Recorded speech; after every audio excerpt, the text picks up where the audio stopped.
الحمد لله وحده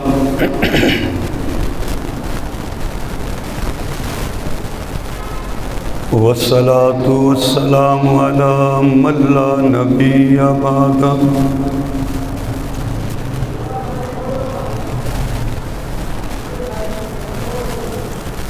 أما بعد فأعوذ بالله من الشيطان الرجيم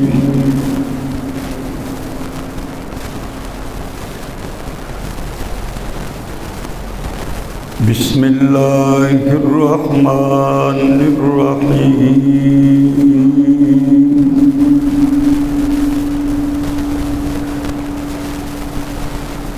يا أيها الذين آمنوا لا تكونوا كالذين آذوا موسى فبرأه الله مما قالوا وكان عند الله وجيها يا ربي صل وسلم دائما أبدا على حبيبك خير الخلق كلهم اللهم صل على محمد النبي الأمي وعلى آله وسلم تسلیما۔ میرے محترم بزرگوں، دوستوں، عزیزوں،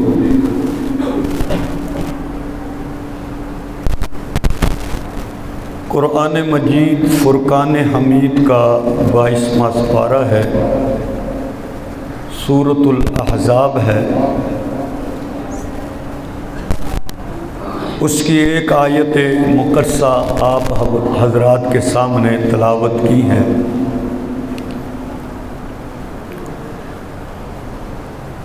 اللہ جل شانہ نے ارشاد فرمایا ہے، اے ایمان والو، ان لوگوں کی طرح مت ہو جاؤ جن نے حضرت موسیٰ علیہ السلام کو تکلیف پہنچائی، اور اللہ پاک نے موسیٰ علیہ السلام کو ان باتوں سے بری کر دیا جو وہ ان کے متعلق کہا کرتے تھے، اور موسیٰ علیہ السلام اللہ کے نزدیک بڑے عزت والے ہیں۔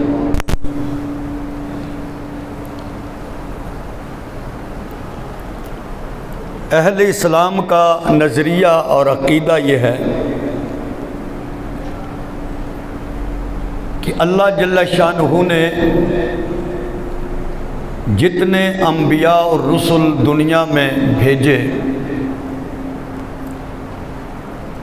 ہر نبی عظمت والا، شان والا،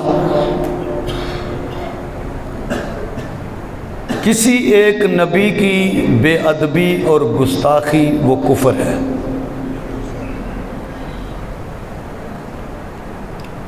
کیونکہ انبیاء علیہ السلام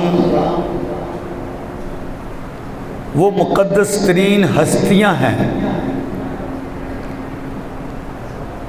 کہ جن کی تربیت اللہ کی ذات نے خود کی ہوتی ہے۔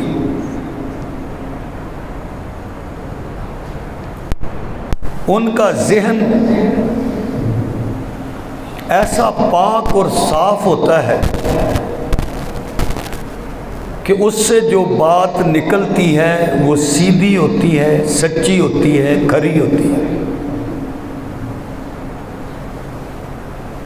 جو وہ بولتے ہیں وہ سچ، جو وہ دیکھتے ہیں وہ سچ، جو وہ سنتے ہیں وہ سچ۔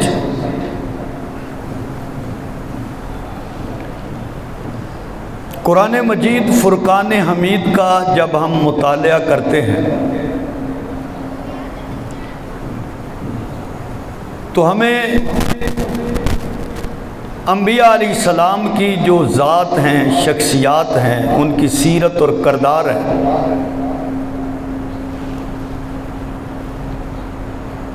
وہ واضح ہوتا ہے کہ اللہ پاک نے ان کی کس انداز میں تربیت فرمائی ہے۔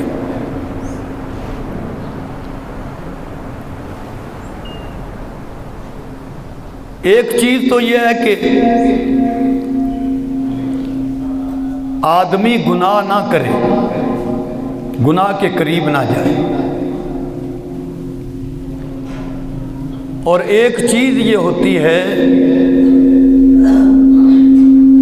کہ گناہ کو ہی اللہ اس کے قریب نہ جانے دے۔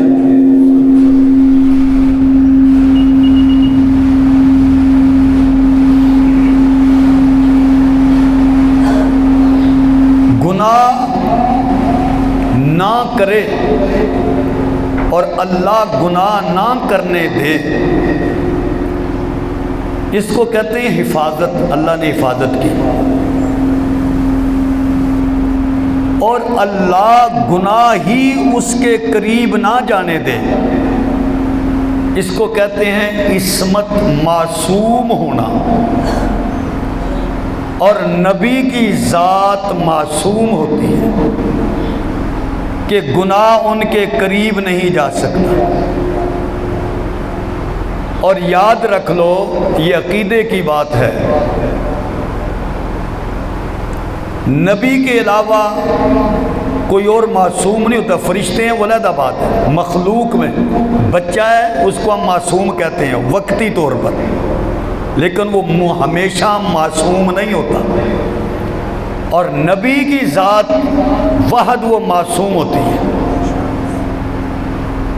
پیدا ہونے سے لے کر دنیا سے جانے تک نبی کی ذات معصوم ہوتی ہے، اور نبی کے مقابلے میں کوئی امام معصوم نہیں ہوتا۔ لیکن ہماری ایک جہالت اور نادانی ہے کہ ہمارے ہاں جب ختم دیا جاتا ہے 12 امام تے 14 معصوم،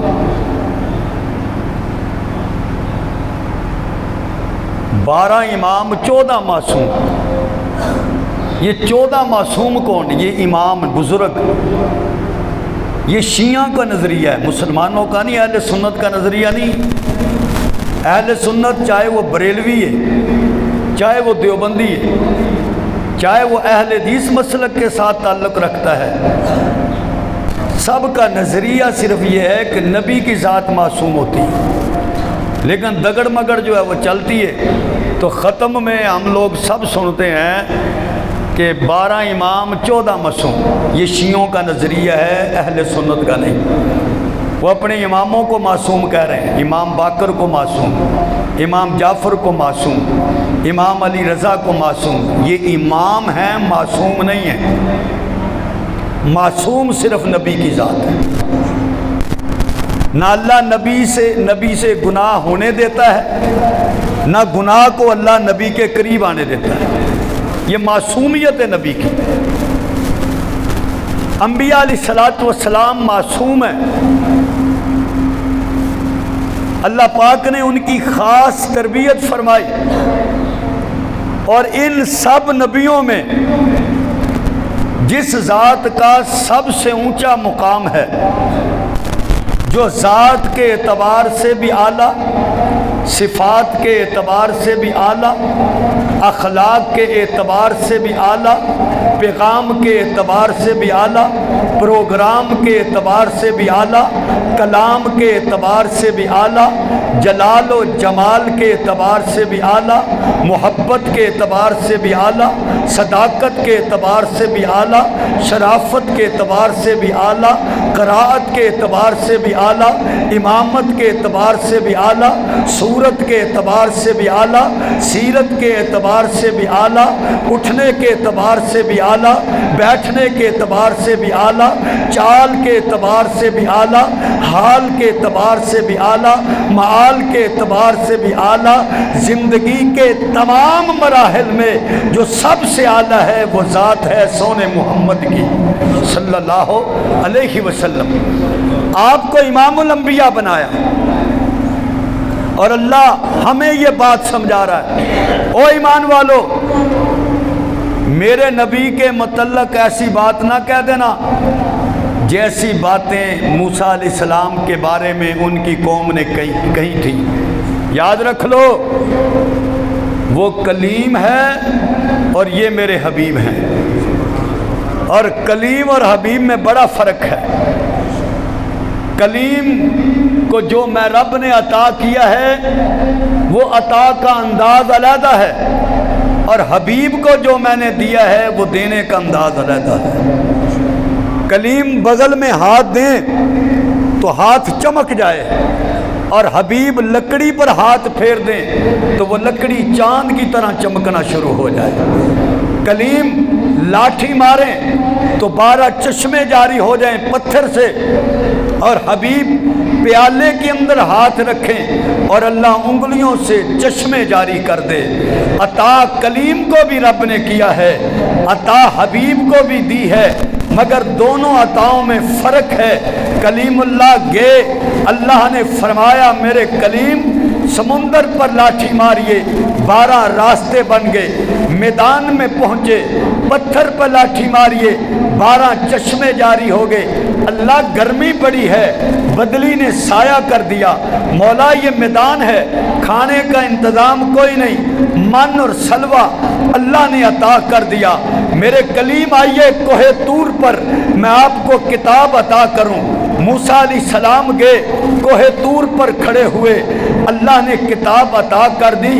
ایک دن کلیم موج میں آئے، عرض کی مولا میرا دل کرتا ہے، میری چاہت ہے، میری خواہش ہے، میری آرزو ہے، میری تمنا ہے کہ میں تیری زیارت کروں۔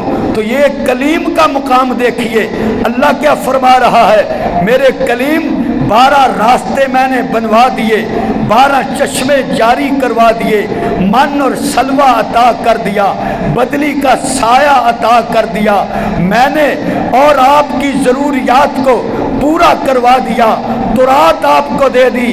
لیکن جو دیکھنے کا معاملہ ہے، لن ترانی، اے میرے موسیٰ، اے میرے کلیم، آپ مجھے نہیں دیکھ سکتے۔ اللہ میں تیرا کلیم ہوں، فرمایا نہیں نہیں، یہ میری عطا کا انداز علیحدہ ہے، مولا تجھے دیکھے گا کون؟ تو پھر دیکھیے نا، ادھر حبیب ہے، اللہ معراج پر بلا رہا ہے، پہلا آسمان، دوسرا آسمان، 7واں آسمان کراس کر گئے، آپ عرش کی طرف ہے، اور یہاں کلیم کو اللہ فرما رہا ہے لن ترانی، آپ مجھے نہیں دیکھ سکتے، اور ادھر حبیب ہے، اللہ کیا فرما رہا ہے، ادنو حبیبی منی، میرے محبوب اور میرے قریب آ جا، ادنو حبیبی منی، اور میرے قریب آ جا، اور میرے نزدیک آ جا۔ اسی لیے اللہ مقام مصطفیٰ سمجھا رہا ہے، یا ایھا الذین آمنوا لا تکونوا کالذین آذوا موسیٰ، ان لوگوں کی طرح مت ہو جاؤ جن لوگوں نے موسیٰ علیہ السلام کو تکلیف دی ہے۔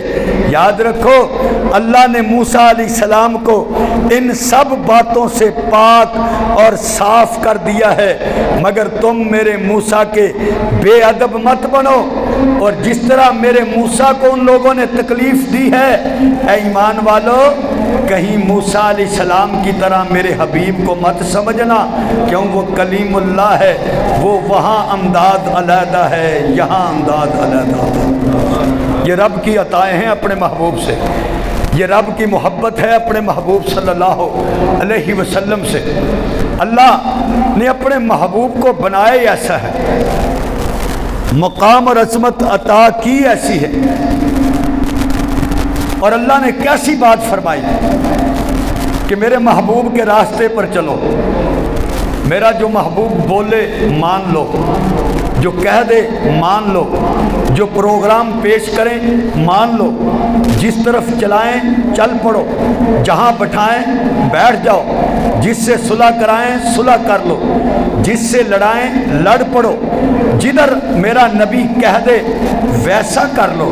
اللہ میں نے کر لیا، مجھے ملے گا کیا؟ فرمایا فقد فاز فوزا عظیما۔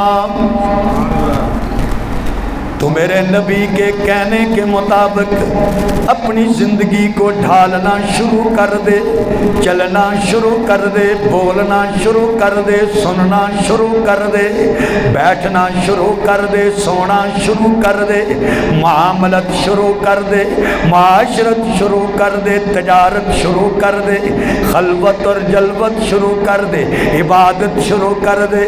اللہ عطا کیا کرو گے؟ فرمایا فقد فاز فوزا عظیما، میں رب اس کو سب سے بڑی کامیابی اور کامرانی عطا کروں گا۔ دنیا میں بھی وہ کامیاب، آخرت میں بھی وہ کامیاب۔ اللہ اپنے محبوب کی ذرا بھی بے ادبی کو برداشت نہیں کرتا۔ نبی کریم صلی اللہ علیہ وسلم تقسیم فرما رہے ہیں، جب تقسیم کرنے لگے ایک آدمی کہنے لگا یا رسول اللہ صلی اللہ علیہ وسلم عدل کیجئے، انصاف کیجئے۔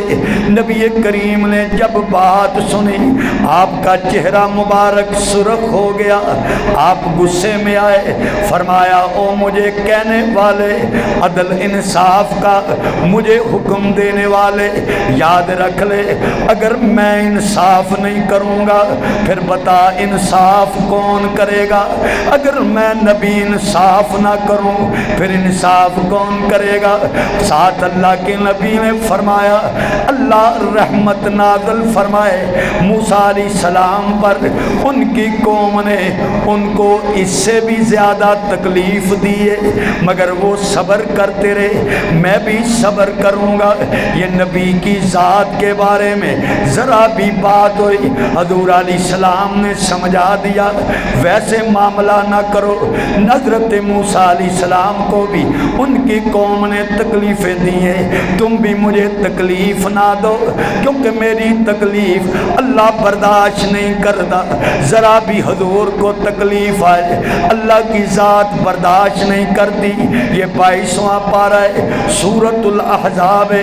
نبی کریم صلی اللہ علیہ وسلم نے حضرت زینب رضی اللہ تعالی عنہا سے شادی کر لی، نکاح ہو گیا، شادی ہو گئی، رات گزر گئی، نبی کریم نے اپنا ولیمہ کیا، صحابہ کو دعوت دی میرے ولیمے میں آ جاؤ۔ اب لوگ ولیمے میں جب آئے، ولیمے میں شامل ہوئے، کچھ لوگ وہ ذرا جلدی آ گئے، بیٹھ کے کمرہ ایک ہے، صحن چھوٹا ہے جہاں لوگ بیٹھے ہوئے، نبی کریم کی زوجہ محترمہ ام المومنین حضرت زینب رضی اللہ تعالی عنہا کمرے میں بیٹھی ہیں۔ ایک عورت صبح سے بیٹھی ہو، اس کی ضروریات بھی ہیں، لوگ صحن میں بیٹھے ہیں، کچھ لوگ وہ ہیں جن نے کھانا کھایا ہے، کھانا کھا کے کچھ تو چلے گئے، مگر کچھ لوگ وہ ہیں جو کھانا کھانے کے بعد بھی اسی مقام پر بیٹھے باتوں میں لگے ہوئے ہیں، باتیں کر رہے ہیں۔ نبی کریم کبھی اندر آتے ہیں کبھی باہر،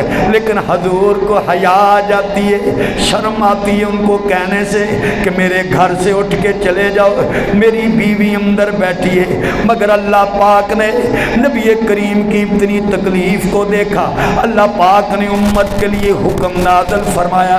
سورۃ الاحزاب 22ویں پارے کے اندر اللہ پاک فرما رہا ہے یا ایھا الذین آمنوا، اے ایمان والو، لا تدخلوا بیوت النبی، نبی کے گھر میں اسی وقت داخل ہوا کرو جب نبی کی ذات تمہیں بلائے، جب بلا لیں تم آ جاؤ، اور جب کھانا کھا لو فانتشروا، کھانا کھا کے چلے جایا کرو، وہاں بیٹھ کے باتیں نہ کیا کرو، کیوں؟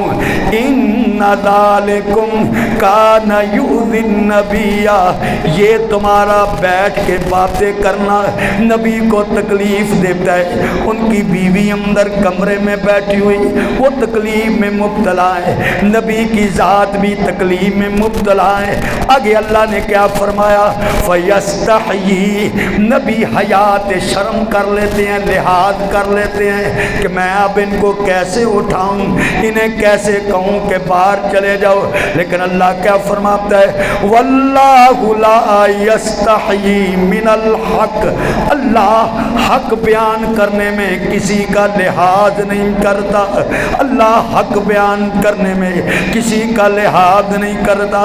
نبی کی ذات اتنی تکلیف میں مبتلا ہوئی، اللہ نے امت کے لیے حکم نازل کر دیا کہ میں اپنے نبی کی اتنی بھی تکلیف کو برداشت نہیں کر سکتا۔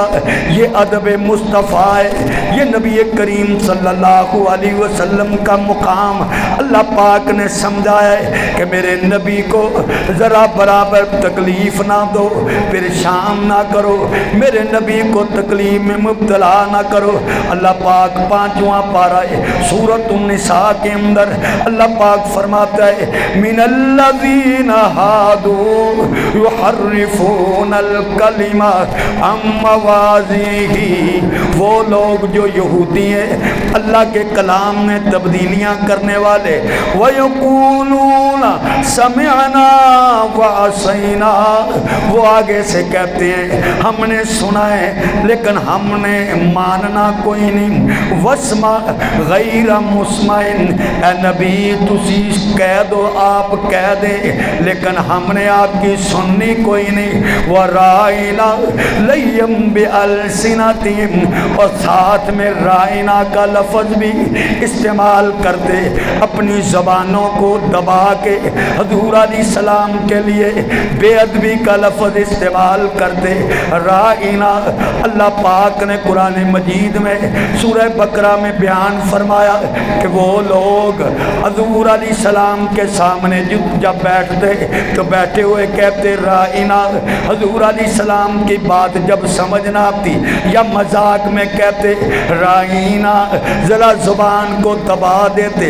رائن کا معنی عبرانی زبان میں احمق اور بیوقوف ہوتا ہے، عربی زبان میں بکریاں چرانے والا نوکر اور خادم ہوتا ہے۔ وہ یہودی اپنی زبان کو ذرا دبا کے حضور کی بے ادبی کرتے اور آپ کو نعوذ باللہ چرواہا، بکریاں چارنے والا یا رائن یعنی نعوذ باللہ احمق کہتے۔ اللہ پاک نے جب سنا یہ میرے نبی، اگرچہ اس کا ایک معنی یہ بھی تھا رائنا ہماری رعایت کرو، یا اس کو ایسے کہہ لو اے نبی ایک نظر کرم ہماری طرف بھی ڈال دیجیے، یہ معنی بھی ہے، لیکن دوسرے معنی غلط بھی نکلتے تھے۔ اس لیے اللہ پاک نے فرمایا لا تقولوا رائنا، میرے نبی کو رائنا نہ کہا کرو، وقولوا انظرنا، یہ کہا کرو اے اللہ کے نبی ذرا ہماری طرف دیکھیے، ہماری طرف متوجہ ہوئیے۔ اتنی بے ادبی اگرچہ صحیح معنی بھی اس کے اندر موجود تھا، لیکن اللہ پاک نے بے ادبی کا پہلو نکل رہا ہے۔ اللہ پاک نے حضور کے اس بے ادبی کے پہلو کو ختم کرتے ہوئے فرمایا رائنا نہ کہو، انظر نہ کہا کرو، اے اللہ کے نبی ہماری طرف دیکھیے۔ جس طرح کوئی یار، کوئی دوست اپنے دوست کی بے ادبی برداشت نہیں کرتا، اسی طرح اللہ بھی اپنے محبوب اور پیارے حبیب کی بے ادبی کو برداشت نہیں کرتا۔ اللہ پاک نے سورۃ الحجرات کے اندر بڑی مشہور آیت ہے، اکثر میں بیان کرتا ہوں۔ اللہ پاک فرماتے ہیں یا ایھا الذین آمنوا، اے ایمان والو، لا ترفعوا اصواتکم فوق صوت النبی، اے ایمان والو اپنی آوازوں کو میرے نبی کی آواز سے اونچا مت کرو، بلند مت کرو۔ یا اللہ آواز اونچی ہوگی تو اس کا مطلب کیا ہوگا؟ اللہ فرماتے ہیں ان تحبط اعمالکم وانتم لا تشعرون، اللہ فرماتا ہے اگر تمہاری آوازیں میرے نبی کی آواز سے اونچی ہو گئی تو میں رب تمہارے سارے نیک عملوں کو ختم کر دوں گا، ضائع کر دوں گا، ختم کر دوں گا۔ اب صحابہ کے سامنے جب یہ آیت نازل ہوئی اور پڑھی گئی، صحابہ نے سنی، حضرت عمر رضی اللہ تعالیٰ عنہ حضور کے دربار میں اتنے آہستہ بولتے کہ حضور کو دوبارہ فرمانا پڑتا۔ عمر ذرا زور سے بولا، آپ نے کیا کہا ہے؟ یہ ادب کا تقاضا ہے۔ اور حضور کے ایک صحابی ہیں حضرت ثابت بن قیس رضی اللہ تعالیٰ عنہ، جن کی آواز بڑی بلند ہے کیونکہ یہ خطیب بندے تھے، تقریریں کرنے والے، نبی کریم ان سے تقریر کروایا کرتے تھے۔ جب کوئی وفد حضور سے ملنے آتا، حضور علیہ السلام فرماتے اے ثابت کھڑے ہو، ذرا تقریر ان کو سنا۔ جب وہ حضرت ثابت بن قیس تقریر سناتے اور ان کا جو وفد آتا، ان کا بھی ایک خطیب ہوتا، وہ بھی تقریر کرتا، وہ اپنے شاعر کو پیش کرتے۔ حضور علیہ السلام حضرت حسان بن ثابت سے فرماتے حسان کھڑا ہو، ذرا اس کے شعروں کا شعروں میں جواب دے۔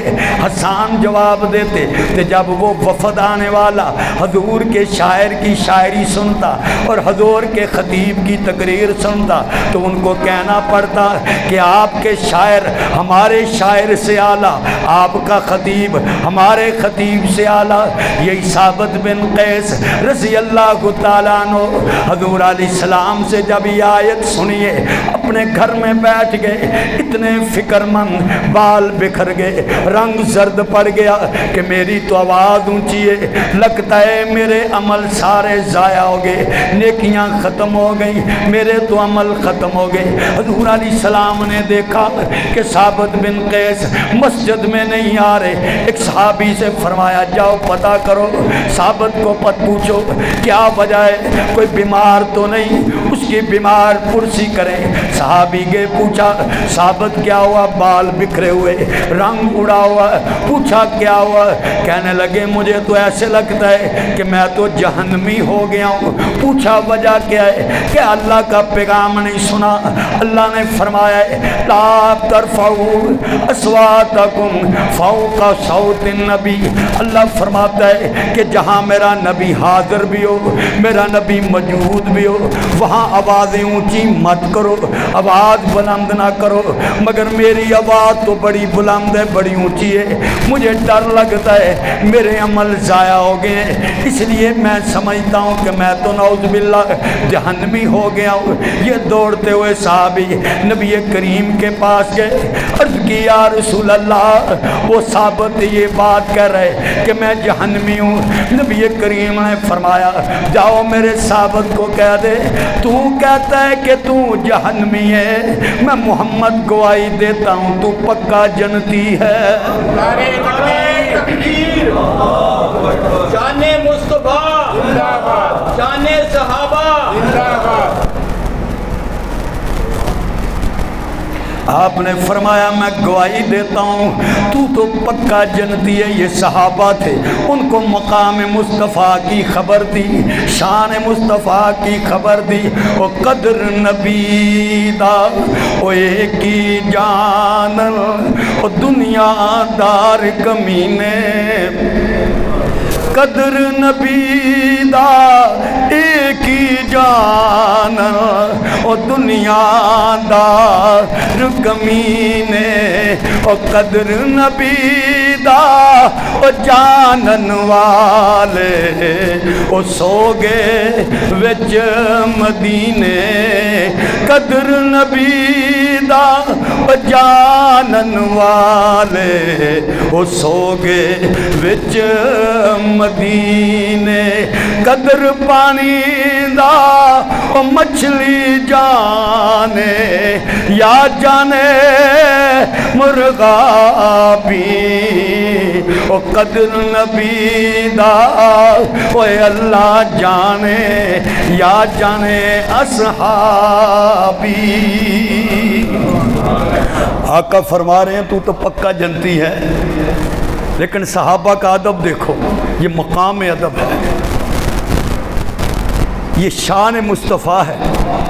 قاضی ابو بکر بن عربی رحمۃ اللہ علیہ نے لکھا ہے کہ جس طرح رسول کریم صلی اللہ علیہ وسلم کا ادب حضور کے سامنے ہے، اسی طرح حضور کا ادب حضور کے انتقال کے بعد بھی ہے۔ آگے لکھتے ہیں، اسی لیے علماء نے یہ بات لکھی ہے کہ جب روضہ رسول پر جاؤ تو اتنا ادب ہو کہ تمہاری زبان سے اونچا درود بھی نہ نکلے، اونچا سلام بھی نہ نکلے، بلکہ آہستہ حضور کی خدمت میں درود و سلام پیش کرو۔ اور آقا کیا فرماتے ہیں؟ دور سے پڑھتے ہو تو میرے دربار میں پہنچایا جاتا ہے، میرے روضے پر آ کر پڑھتے ہو میں خود سن رہا ہوتا ہوں۔ غلام کے لیے کتنی بڑی سعادت ہے کہ حضور کے دربار پر کھڑا ہو اور سلام پڑھ رہا ہو اور حضور خود سن رہے ہیں۔ یہ پاکستانی سلام پڑھ رہے ہیں، یہ ہندوستانی پڑھ رہے ہیں، یہ امریکہ سے آ کے پڑھ رہا ہے۔ کتنی بڑی سعادت ہے اس غلام کی جو سرکار کے دربار پر سلام پیش کرتا ہے۔ اس لیے علماء نے یہ لکھی ہے بات، روضہ رسول پر سلام پڑھنا ہے تو ادب کا تقاضا رکھتے ہوئے، بلکہ یہاں تک لکھا ہے کہ اگر روضہ رسول کے قریب اگر قرآن پڑھتے ہو تو قرآن کا صفحہ آہستہ کھولو، اس کی آواز بھی نہیں نکلنی چاہیے۔ یہ ادب ہے حضور علیہ السلام کا۔ تو نبی کریم صلی اللہ علیہ وسلم کے ادب کا حکم اللہ نے دیا، عظمت سمجھائی، اور یہ اصل میں عظمت سمجھے تو صحابہ ہی سمجھے، یہ مقام سمجھے تو صحابہ نے سمجھا کہ جن نے نبی کے ایک اشارے پر سب کچھ قربان کر دیا ہو، نبی کی قدر تو انہیں معلوم ہے۔ لیکن جن نے نبی کی مخالفت کی، نبی کے مقابلے پر آئے، اللہ پاک نے پھر ان کو کیسے تباہ کیا، کیسے برباد کیا۔ ابو جہل جیسا کہ ہر معاملے میں سرکار کے مقابلے میں آیا، ہر معاملے میں مخالفت نبی کریم صلی اللہ علیہ وسلم کی۔ حضرت عمر رضی اللہ تعالیٰ عنہ فرماتے ہیں جب میں مسلمان ہوا تو میں نے کہا سب سے پہلے نا میں خبر دینی ابو جہل کو، تاکہ ساڑ چڑھے تھے بنا کے چڑھے۔ فرماتے ہیں میں جب ابو جہل کے دروازے پر گیا، دستک دی، ابو جہل باہر نکلا، کدھر؟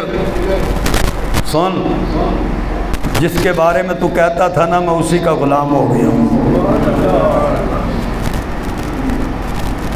تو ابو جہل نے بدبخت نے اس ویلے بھی عجیب جملہ کہا، تیرا بھی برا ہو نعوذ باللہ، تیرے نبی کا بھی برا ہو۔ یعنی اتنا بڑا بدبخت تھا، ایک یتیم کا مال کھا گیا، قبضہ کر گیا، یتیم سرکار کے دربار میں۔ نبی کریم صلی اللہ علیہ وسلم نے فرمایا چلو آؤ، حضور نے ہاتھ پکڑا لے کر گئے، ابو جہل اس کا سامان دے دیا، یتیم چلا گیا۔ ابو جہل کی پارٹی کے کہنے لگے، پھڑے پھوڑے بڑی مارتا تھا، محمد صلی اللہ علیہ وسلم نے صرف ایک بات کہی ہے، دے دے، تو نے دے دیا۔ کہنے لگا سمجھ کوئی نہیں بات آئی۔ جب میں نے دیکھا نا تو مجھے ایسے لگا کہ حضور کے پیچھے کوئی ہتھیار لے کے بندے کھڑے ہیں، جب میں نے ابھی انکار کیا تو ابھی میرا کام تمام ہو جائے گا۔ اتنا بڑا بدبخت آدمی۔ حضور علیہ السلام نے ہجرت فرمائی، آپ نے سنا واقعہ کہ سراقہ اپنا گھوڑا لے کے وہ پیچھے دوڑا، اس نے حضور کو دیکھ لیا۔ ابو جہل نے 100 اونٹ کا لالچ دیا تھا، جو پکڑ کے لائے گا اس کو 100 اونٹ نا، تو اس لالچ میں یہ بھی گئے تھے۔ جب سرکار کے قریب ہوئے تو حضور نے دعا فرمائی اور سراقہ کے گھوڑے کے اگلے پیر زمین میں دب گئے۔ وہ سمجھ گیا، اس نے کہا اگر آپ مجھے امان دے دینا تو میں آپ کی خبر کسی کو نہیں دوں گا۔ حضور نے اس وقت فرمایا تھا سراقہ اس وقت کو یاد کر جب تیرے ہاتھ میں ایران کے بادشاہ کے کنگن ہوں گے. اور دیکھو کیسی عجیب بات ہے، ایران کے بادشاہ کے کنگن تیرے ہاتھ میں ہوں گے. سراقہ چلا گیا. ابو جہل کو پتہ چلا کہ سراقہ نے ڈنڈی مار دی، اس نے بتایا نہیں ہے کہ اس نے ان کی قوم کو خط لکھا کہ سراقہ کو سمجھاؤ. بیوقوف کا لفظ لکھا اس نے، شعر لکھے، اس کو سمجھاؤ کہیں یہ اس کا غلام نہ ہو جائے اور تمہیں داغ نہ لگا دے. جب سراقہ کو پتہ چلا کہ ابو جہل نے یہ خط لکھا ہے، یہ پیغام دیا ہے، یہ شعر لکھے ہیں، تو اس نے بھی شعر، جوابی شعر لکھے. اس نے کہا ابو جہل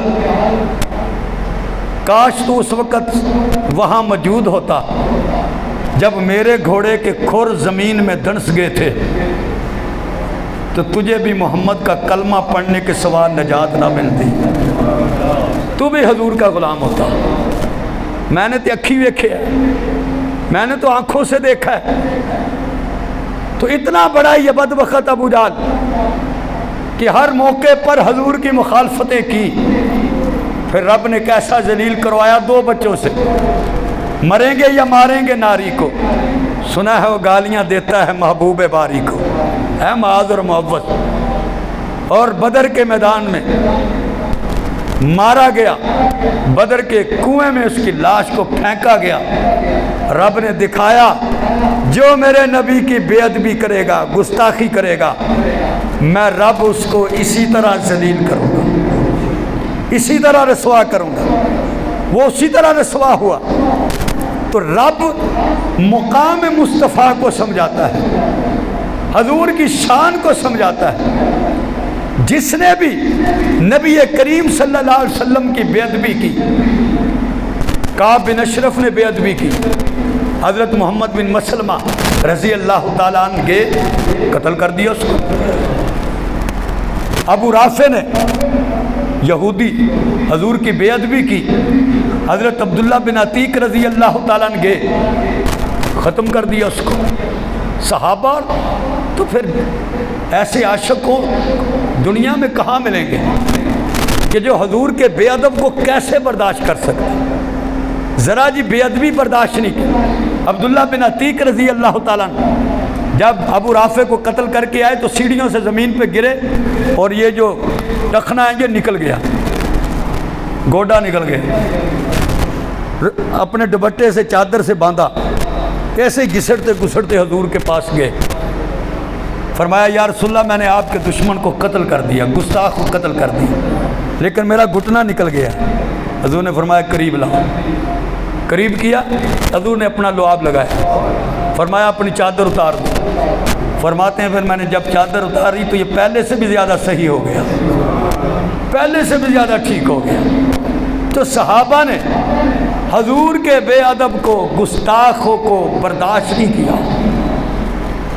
کسرا کے بادشاہ شاہ ایران پرویز نے حضور کا خط پھاڑا بھی تھا اور اپنے گورنر سے یہ کہا تھا کہ جاؤ حاکم یمن بازان سے کہا کہ آدمی بھیج اور حضور کو گرفتار کر کے لے کے آئیں.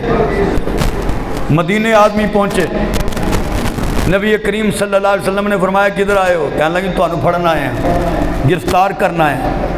آپ نے فرمایا مہمان ہو، ٹھہرو، آج رات ہمارے پاس گزارو، ہماری مہمانی میں گزارو. حضور کی مہمانی میں رات گزاری. صبح ہوئی، سرکار نے فرمایا جاؤ تمہارے بادشاہ کو رات کو اس کے بیٹے نے قتل کر دیا، جاؤ چلے جاؤ.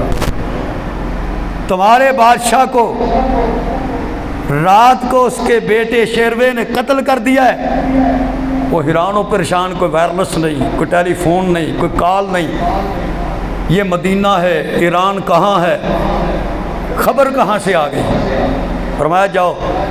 یہ اپنے گورنر یمن پہنچے بازان کے پاس. انہوں نے کہا کیا بنا؟ انہوں نے کہا محمد صلی اللہ علیہ وسلم نے یہ خبر دی ہے. اس نے کہا سچی خبر ہے، رات کی حکومت بدل گئی ہے، یہ بازان بعد میں مسلمان ہو گئے، حضور کے غلام بنے. تو یہ پرویز پھر اللہ نے اسی کے بیٹے کو اس کے مقابلے میں کھڑا کیا.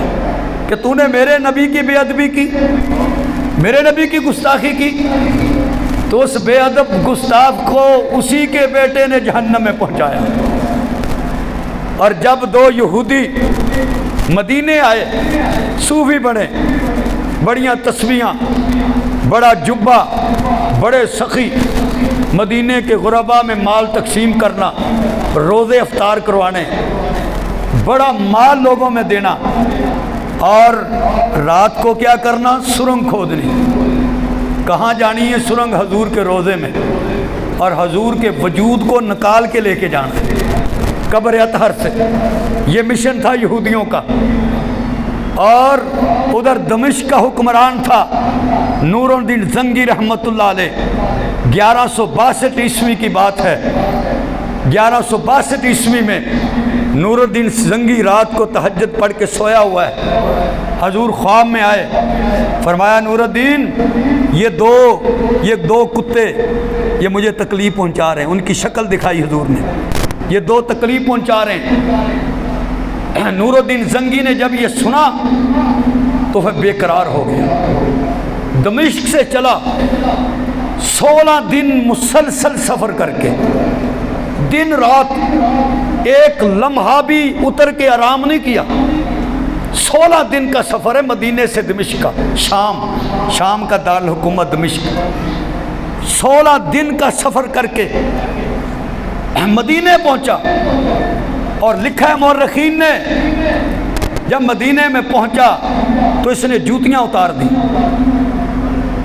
اور ننگے پاؤں مدینے کی گلیوں میں پھر رہا تھا اور کہہ رہا تھا صدق اللہ و صدق رسولہ، اللہ نے بھی سچ فرمایا اور اللہ کے نبی نے بھی سچ فرمایا، اور میرے جیسے غلام کو اللہ نے منتخب کر لیا۔ یہ بڑے کرم کے فیصلے ہیں، یہ بڑے نصیبوں کی بات ہے، یہ بڑے کرم کے فیصلے ہیں، یہ بڑے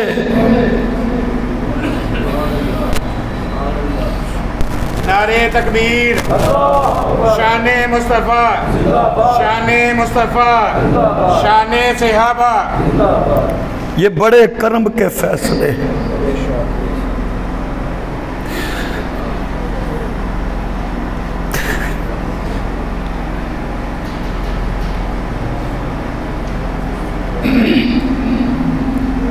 اور جب مدینے میں پہنچا اس نے سب کی دعوت کی، سب لوگ آئے، لیکن وہ 2 آدمی جس کی تلاش تھی وہ نہیں آئے۔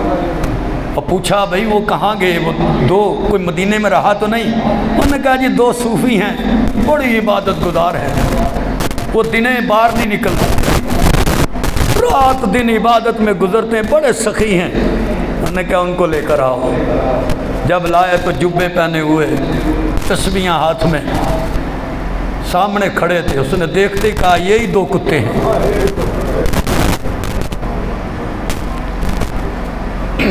جو میرے نبی نے مجھے دکھائے تھے۔ اور اسی وقت تلوار نکالی اور ان کی گردنیں اتار دیں کہ نور الدین زندہ ہو اور اس کے نبی کے گستاخ ایسے پھر رہے ہوں آزاد۔ یہ نور الدین کا ایمان اور غیرت برداشت نہیں کرتے۔ صلاح الدین ایوبی رحمۃ اللہ علیہ، عیسائیوں سے لڑائی، عیسائی بادشاہ گرفتار ہوا، اس کا سپہ سالار ریچی نالٹ صلاح الدین ایوبی کے سامنے کھڑا تھا۔ صلاح الدین ایوبی نے بادشاہ کو تو بٹھایا کہ بیٹھ جاؤ، پانی پلاؤ بھی اس کو۔ ریچی نالٹ کو سامنے کھڑا کیا اور فرمایا تو نے کہا تھا کہ میں محمد کے مدینے پر حملہ کروں گا، اور تو نے مسلمانوں کا قافلہ لوٹ کر یہ کہا تھا بلاؤ محمد کو۔ آج دیکھ محمد کا غلام تیرے سامنے کھڑا صلی اللہ علیہ وسلم، حضور کا غلام تیرے سامنے کھڑا ہے، اور تلوار نکالی اور اسی وقت اس کی گردن اتار دی اور بتایا کہ ایمان والا نبی کی گستاخی کو برداشت نہیں کر سکتا، ذرہ برابر برداشت نہیں کر سکتا۔ یہ بدبخت بھارتیہ جنتا پارٹی کی وہ ملعونہ جس نے حضور علیہ السلام کی ناموس پر حملہ کیا کہ دیکھو جی محمد صلی اللہ علیہ وسلم نے 6 سال کی عورت سے بلاత్కాر کیا، کہ ہندو زبان میں مطلب ہوتا ہے زیادتی کرنا، کسی کے ساتھ زبردستی کرنا۔ 6 سال کی لڑکی کے ساتھ، یعنی حضرت عائشہ، اور آپ کی عمر 50 سال، تو یہ اتنی عمر کی لڑکی کے ساتھ نعوذ باللہ محمد صلی اللہ علیہ وسلم نے زیادتی کی ہے۔ اور بدبخت تجھے تو اپنے مذہب کا پتہ نہیں، تیرے رام نے سیتا کے ساتھ جب شادی کی تھی تو سیتا کی عمر 6 سال تھی، تو حضور پر اعتراض کر رہی ہے۔ تجھے تو اپنے رام کا پتہ نہیں ہے کہ رام نے جب سیتا کے ساتھ شادی کی تھی اور راون جب سیتا کو اٹھا کر لے گیا تھا، تیرے رام کی جس کو تو پوجتی ہے اس کی بڈھی چک کے لے گیا سی راون، اس کی بیوی اٹھا کے لے گیا راون۔ تیرا رام کچھ کر نہ سکا اس وقت، اپنی بیوی بچا نہ سکا، وہ تجھے تیری مشکلوں سے کیسے بچائے گا؟ رام کی بیوی سیتا کو جب راون اٹھا کر لے کر گیا تھا تو سیتا نے یہ کہا میری عمر 18 سال ہے اور 12 سال میں نے اپنے خاوند کے پاس گزارے، تو 6 سال کی عمر تھی سیتا کی جب وہ رام کے نکاح میں آئی، اور رام کا بھائی لکشمن، اس کی بیوی ارملا، اس کی عمر بھی چھوٹی تھی، جو سیتا کی بہن تھی یہ بھی چھوٹی عمر کی تھی، تو پھر اپنے رام کو بھی گانا نکال، اس کو بھی برا کہہ کہ اس نے بلاత్కాر کیا سیتا کے ساتھ۔ اور بدبخت تجھے پتہ نہیں ہر علاقے کے موسم کا ایک مزاج ہوتا ہے۔ اسلام میں نکاح کی کوئی عمر نہیں ہے، اسلام میں نکاح کی کوئی عمر نہیں ہے، بالغ ہونا ضروری ہے۔ بالغ ہے وہ کسی عمر میں بالغ ہو گیا تو اس عمر میں نکاح ہو سکتا ہے۔ سرکار نے تو خود فرمایا جب بچی بالغ ہو جائے، جوڑ کا آدمی مل جائے تو نکاح کر دو۔ علی انتظار نہ کرو، دیر نہ کرو، جنازے میں دیر نہ کرو، نکاح میں دیر نہ کرو، تو نماز کا وقت آ جائے تو دیر نہ کرو۔ تو سرکار نے فرمایا جب جوڑ کا مل جائے تو نکاح کر دو، تو بچی بالغ ہو جائے تو نکاح کر دو۔